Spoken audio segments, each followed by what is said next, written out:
오늘은 사도신경 10번째 문장, 죄를 사하여 주시는 것과 라는 부분을 살펴보기 원합니다. 여러분, 집을 정리하다가 비상금을 발견한 적이 있으십니까? 그때 기분이 어떨까요? 너무너무 좋지요. 특별히 남편이 숨겨둔 비상금을 발견했다. 그날은 대박인 날이죠. 저는 요즘 그런 기쁨이 제 마음속에 있습니다. 사도신경 설교를 준비하면서 그런 것이 있는데요. 사도신경 문장 하나하나가 참 여러 가지 성경적으로 신학적으로 귀중한 보배를 담고 있다는 것을 깨달을 때마다 제 마음속에 그 기쁨이 있습니다. 감추진 보물을 발견한 것 같은 설렘과 기쁨이 있는데 여러분도 그러신 거죠? 예. 그래야 되는 것 같아요. 네. 우리 모두가 숨겨져 있는 보물을 발견하는 그 기쁨과 설렘이 있는데요. 사도신경, 십계명, 또 주기도문 이거는요, 하나님 우리에게 주신 선물이에요. 특별히 이 사도신경은 사도들의 신앙을 가지고 오랜 역사 가운데 기독교 회의들을 거치면서 확정되었기에 참 의미 있고 가치 있는 하나님의 선물이다라는 생각을 하게 되는데, 그런 의미에서 이 사도신경 강해를 통해서 영적 수지 맞는 은혜가 있기를 간절히 소망합니다. 보물을 찾은 것 같은 그 기쁨이 우리 가운데 있기를 소망합니다. 벌써 10번째 문장을 다루게 되었는데요.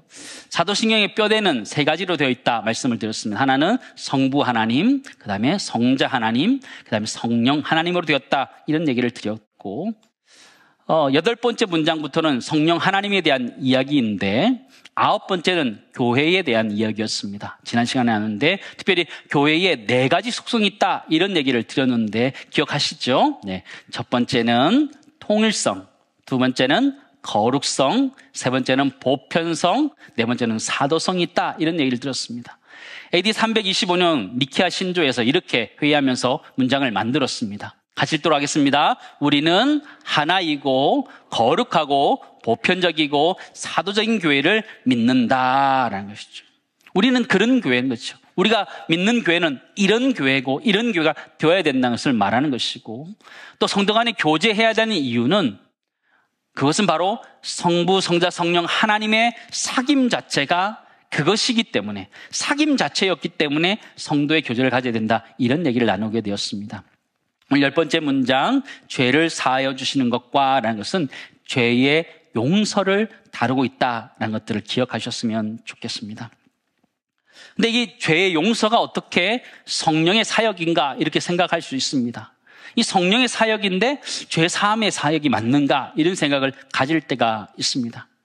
근데 이 죄의 용서가 곧 구원에 이르기 때문에 결국 이 성령께서는 이 구원의 사역을 이루기 위해서 죄의 용서를 우리에게 주신다라는 것들을 논리적으로 생각할 수 있습니다.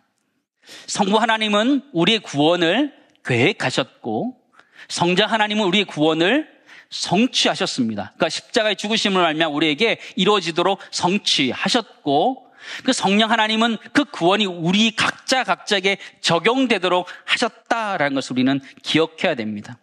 우리가 죄의 용서 부분을 살펴보게 될 텐데, 더 중요한 것은 죄가 얼마나 심각하냐, 이겁니다. 이 죄는 우리를 타락하게 만들었습니다. 종교개혁자 칼빈은 사람의 타락에 대해서 이렇게 설명하고 있습니다. 하나님께서 사람을 처음 창조하셨을 때는 죄가 없었다. 사람은 하나님의 형상과 모양을 따라 지음을 받았기에 지식과 의와 거룩이라는 하나님의 속성을 반영하고 있었으니 죄가 전혀 없는 무죄한 상태였다. 우리가 처음 창조되었을 때는 전혀 죄가 없는 상태였다는 것이죠. 그러나 첫사람 아담이 범죄함으로 타락했다. 그 결과 온 인류에 죄가 들어왔으며 죄와 비참의 상태에 이르게 되었고, 선은 조금도 행할 수 없고 온갖 악만 행하는 성향을 갖게 되었다라는 것이죠. 창조될 때는 죄가 없이 창조되었는데 아담의 범죄로 말미암아 온갖 악만 행하는 성하는 그런 성향만 남았다, 이렇게 얘기하는 것이죠. 이 죄라는 단어는 헬라어로 하마르티아라는 것입니다. 뜻이 무엇이라면 표적을 빗나가다, 잘못서지다, 이런 뜻을 가지고 있는데요. 하나님이 하라는 것, 하지 않는 것, 하나 하지 말라는 것, 하는 것, 그것이 바로 죄라는 것이죠. 좀 더 쉬운 말로 그런 의미에서 죄라는 것은 불순종이다라는 것을 우리는 알게 됩니다. 근데 우리가 죄라는 단어를 들을 때에 세상적인 죄와 좀 구분할 필요가 있습니다. 하나님과 관계 속에서 짓는 죄를 영적인 죄, 곧 영어로 표현하면 sin이라고 표현할 수 있습니다. 그러나 사람과의 관계 속에서 짓는 도덕적인 죄는 크라임이다, 범죄다 이렇게 나눌 수 있습니다. 그러나 이 크라임이란 범죄는 항상 sin이라는 하나님과의 범죄 속에서 개념을 알게 되고 그 크라임이라는 사회적 범죄를 우리가 인식하게 되었다는 것을 우리는 알아야 됩니다. 도덕과 양심이 존재하는 이유는 선하신 하나님이 계시기 때문에 가치가 구분될 수 있는 것입니다. 선과 악이 나눠질 수 있고 순종과 불순종, 또 의와 죄가 나눠질 수 있는 것입니다. 그런데 이 영적인 죄, 하나님과 관계 속에 짓는 이 죄는 또 두 가지로 나눌 수 있습니다. 그 하나는 원죄이고 하나는 자범죄입니다. 원죄가 무엇이냐면 첫사람 아담의 범죄로 인하여서 온 인류에게 전가된 죄입니다. 아담이 지었지만 우리에게 전가된 죄, 그게 원죄입니다. 두 번째, 그 원죄로 말미암아 우리가 지을 수밖에 없는 그런 상황들, 그게 바로 자범죄라는 것들을 보게 됩니다. 근데 이 죄라는 것은 항상 샘물이 솟는 것처럼 솟아나기 때문에 우리의 노력으로 되지 않는 것을 우리는 잘 알고 있습니다. 아담으로부터 우리에게 전가된 이 죄는 우리를 그 속에서 빠뜨려서 선을 행하지 못하게 하는 것들을 우리는 보게 됩니다. 죄의 결과 어떻게 되었나? 손재익 목사님이 이렇게 정리하고 있습니다. 죄로 인하여 사람은 하나님과의 교제를 상실했고 몸과 영혼의 모든 기능과 부분이 전적으로 더러워졌으며 선을 전적으로 싫어하고 선을 행할 수 없으며 하나님의 진노와 저주 아래 있게 됐으며 비참함과 죽음에 이르게 되었다. 하나님께 교제를 상실했다. 전적으로 더러워졌다. 이런 얘기를 하는 것이고요. 죄는 이 세상에서 형벌을 받게 했으며 죽어서도 영원한 형벌을 받게 했다. 이 세상에서 받는 형벌은 내적으로는 마음이 굳어지고 하나님으로부터 버림받는 감각이 되고 미혹을 받으며 마음의 고집, 양심의 두려움 등이며 외적으로는 몸과 이름과 재산과 관계와 일에 내려지는 모든 해악들과 하나님의 저주이다. 죽어서 받는 형벌이 있는데 그것은 하나님의 인재로부터 영원히 분리되는 것과 몸과 영혼이 영원한 지옥의 불에서 가장 견디기 어려운 고통을 쉼없이 받게 되는 것. 죄로 말미암아 우리가 형벌을 받게 되는데 이 세상에 뿐만 아니라 우리 죽어서도 받게 된다 이런 얘기를 하는 것이죠. 무엇보다도 죄의 삭은 무엇이라고요? 사망이다. 모든 죄는 죽음에 이르는 죄다. 죄의 결과는 사도신경의 11번째 문장인 몸이 다시 살아날 것과 12번째 문장인 영원히 사는 것과 연관된다. 왜냐하면 죄는 궁극적으로 인간을 육적으로나 영적으로 죽음의 상태에 이르게 하는데 죄의 용서를 받게 되면 죽음이 효력을 가질 수 없어요. 그래서 이 두 가지가 해결되는 거예요. 몸이 다시 살아나는 것과 영원히 사는 것이 그렇게 연결되어지는 것이죠. 우리가 죄의 삶을 받았기 때문에 몸이 다시 살아나고 영원히 사는 것을 믿는다, 고백하는 것이죠. 근데 우리가 죄를 깨닫는 것은 하나님의 말씀을 통해서 성령을 통해서 깨닫게 되는 것입니다. 나의 노력으로 되는 것이 아니에요. 웨스트민스터 소요리 문답은 이렇게 고백하고 있습니다. 하나님 우리를 부르시는데 하나님 자녀로 부르시는데 어떻게 부르시느냐라고 했을 때 효력 있는 부르심은 하나님의 영께서 하시는 사역, 성령이 하시는 사역이라는 거예요. 우리의 죄와 비참함을 깨닫게 하시는 거죠.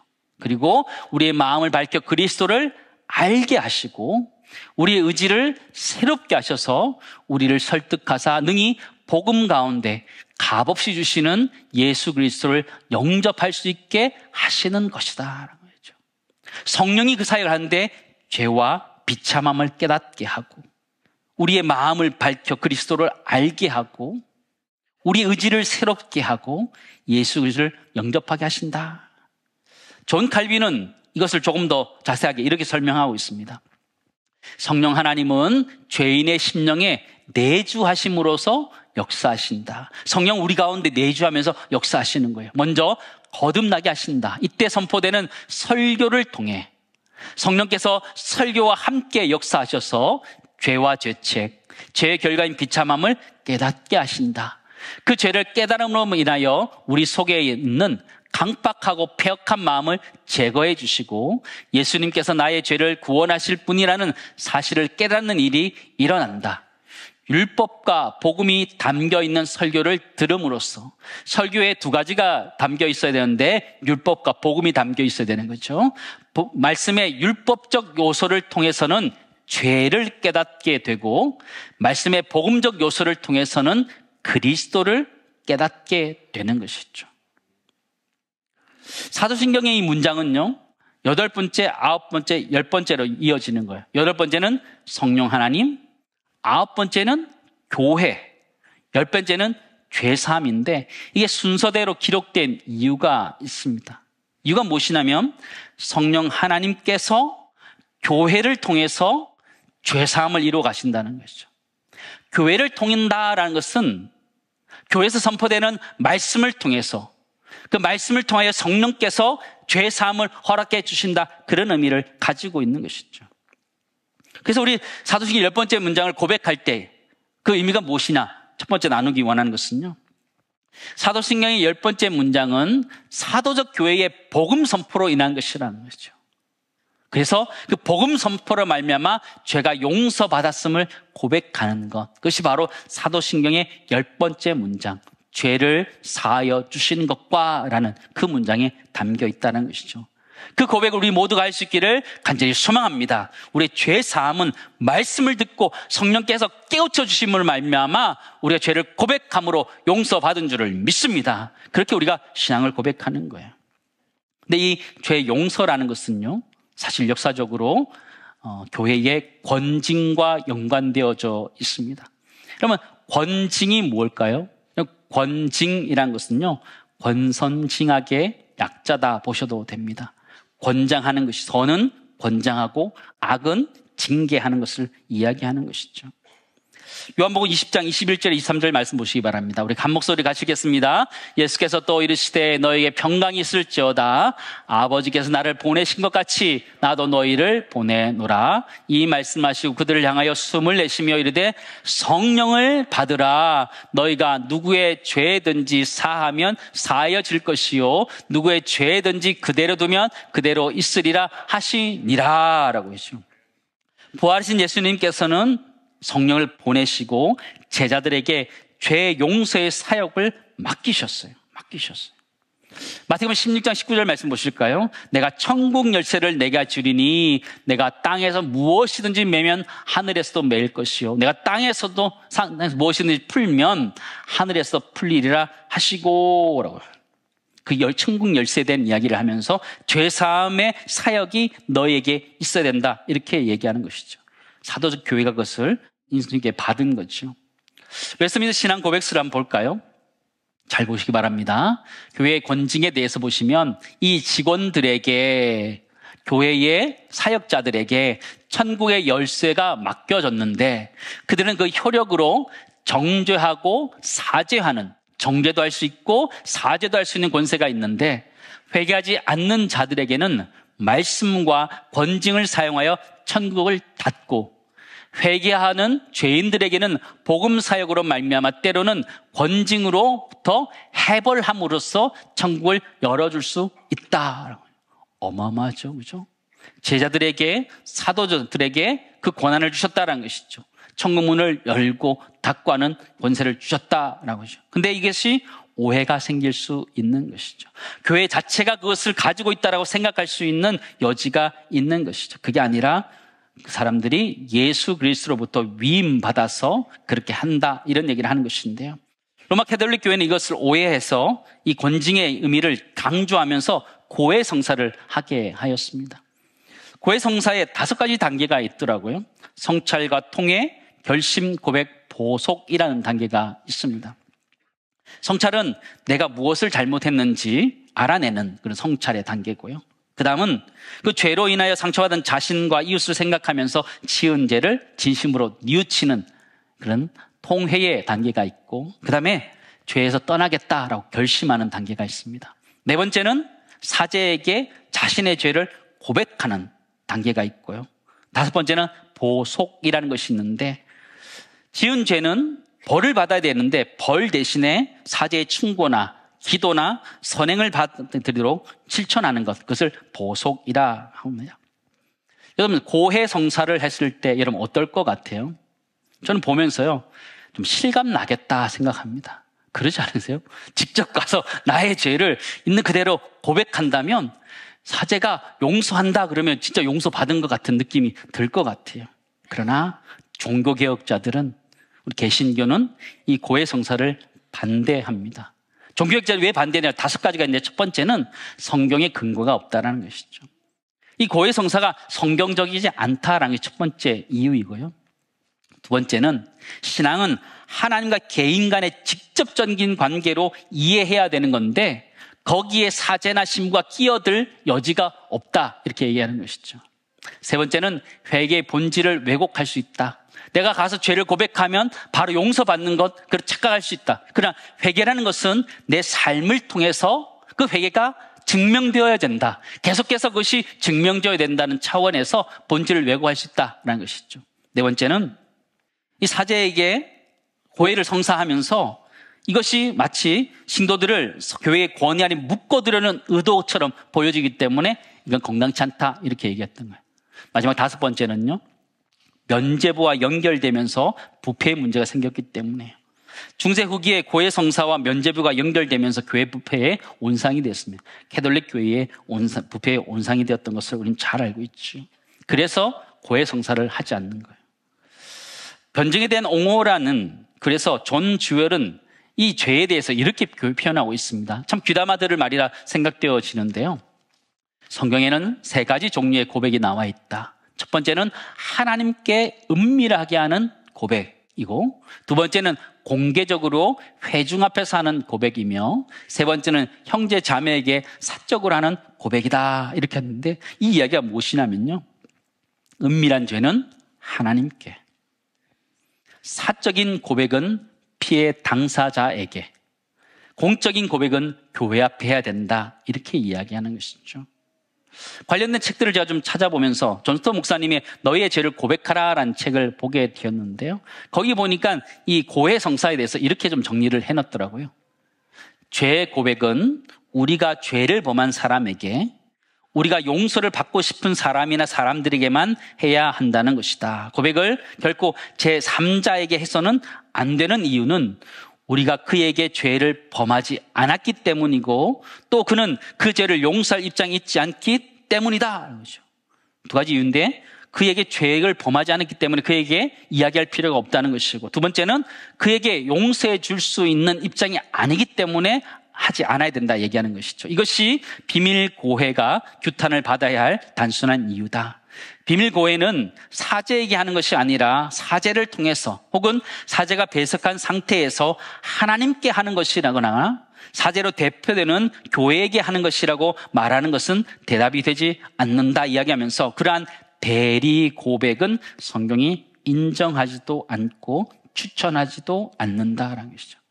하나님께 지은 죄는 우리가 은밀하게 하나님 앞에 죄 용서에 대해서 기도해야 되고, 내가 사적으로 잘못한 것이 있다면 사적으로 내가 용서를 구해야 되는 것이고, 교회 앞에서 사회적 문제를 일으켰다면 거기 앞에, 교회 앞에 용서를 구해야 되는 것이 성경적이고 신학적이고 상식적인 것이라는 것을 우리에게 말해주는 것이죠.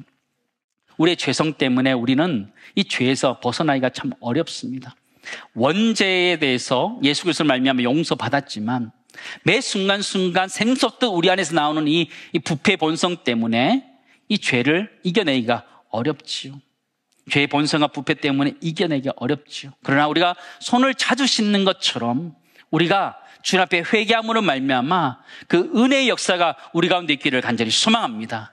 성경은 죄의 용서를 고백하도록 만들어서 죄를 사하여 주시는 것과, 그런데 중요한 것이 무엇이냐면요, 이 용서는 여기서 끝나면 안 된다라는 것이죠. 이 용서는 확장성을 가지고 있어야 된다는 것이죠. 퍼져나가야 된다는 것을 이야기하는 거예요. 마태복음 18장 32절부터 볼까요? 같이 읽겠습니다. 이에 주인이 그를 불러다가 말하되 악한 종아, 내가 빌기에 내가 내 빚을 전부 탕감하여 주었거늘 내가 너를 불쌍히 여김과 같이 너도 내 동료를 불쌍히 여김이 마땅하지 아니하냐 하고 주인이 노하여 그 빚을 다 갚도록 그를 옥졸들에게 넘기니라. 너희가 각각 마음으로부터 형제를 용서하지 아니하면 너희 하늘 아버지께서도 너희에게 이와 같이 하시리라 하는 것이죠. 형제를 용서하지 아니하면 1만 달란트 빚지다가 탕감받았을 때에 100데나리온 빚진 자 용서해 주는 것 당연하다라는 것이죠. 우리가 하나님 앞에 용서받은 자라면 다른 사람이 용서를 구할 때 용서해 주어야 되는 줄을 믿습니다. 그게 성경적인 가치라는 것이죠. 주기도문도 5번째 기원을 보면 우리가 우리에게 죄 지은 자를 사하여 준 것 같이 우리 죄를 사하여 달라고 기도하는 거예요. 주님 앞에 내가 용서를 구하며 용서해 달라고 할 때 내가 다른 사람을 용서해 준 것 같이 주님 나도 용서해 달라고 말할 수 있다는 것이죠. 마태복음 6장 14절 15절 말씀 보실까요? 같이 읽습니다. 너희가 사람의 잘못을 용서하면 너희 하늘 아버지께서도 너희 잘못을 용서하시려니와 너희가 사람의 잘못을 용서하지 아니하면 너희 아버지께서도 너희 잘못을 용서하지 아니하시리라. 이 이야기는 우리에게 용서하라 말씀하시는 거예요. 하나님 앞에서 용서받은 자로서 혼자 용서받음을 가지고 살아가는 것이 아니라 그 용서를 베풀면서 살아가라 말씀하시는 줄 믿습니다. 용서는 그런 게 있는 거예요. 우리 사도신경에서 죄를 사하여 주시는 것과 라고 고백하는 것은 내 죄가 사함 받는다라는 것도 포함되어 있지만 내가 다른 사람의 죄도 용서하는 삶을 살겠다라고 고백하는 그 고백도 담겨 있는 줄을 믿습니다. 그 용서의 확장성이 우리 가운데 있기를 간절히 소망합니다. 두 번째, 이제 정리하면요. 이렇게 정리할 수 있을 것 같아요. 사도신경의 이 10번째 문장은 하나님께 우리가 죄를 고백함으로 말미암아 용서를 받는 것, 그것을 고백하는 것인데 거기서 그치는 것이 아니라 그 은혜로 다른 사람을 용서하겠다라는 그 의미까지 담겨 있는 고백이라는 걸 기억하면서 우리가 나의 죄만 용서받은 것으로 만족하는 인생이 아니라 나에게 잘못했던 사람들을 용서해 줄 수 있는 은혜, 그 자비가, 그 긍휼이 주님으로부터 우리에게 흘러 들어와 이 세상 가운데, 공동체 가운데, 우리 사회 가운데 흘러갈 수 있기를 간절히 소망합니다. 이제 말씀을 정리하도록 하겠습니다. 사도신경 10번째 문장은 죄를 사하여 주신 것과 죄의 용서를 이야기하고 있습니다. 이 죄의 용서는 성령의 사역인데 올바른 교회, 사도적인 교회의 말씀 선포를 통해서 죄를 깨닫고 은혜를 깨닫고 예수 그리스도를 알게 됨으로 시작되어집니다. 우리 모두가 이 자리에 앉아있는 우리 모두가 그렇게 용서함 받은 사람들입니다. 그렇기에 그 용서함을 가지고 우리 주변에 있는 사람들을 용서하며 함께 사랑하며 존중하며 나가는 은혜가 우리 모두에 있기를 간절히 소망합니다.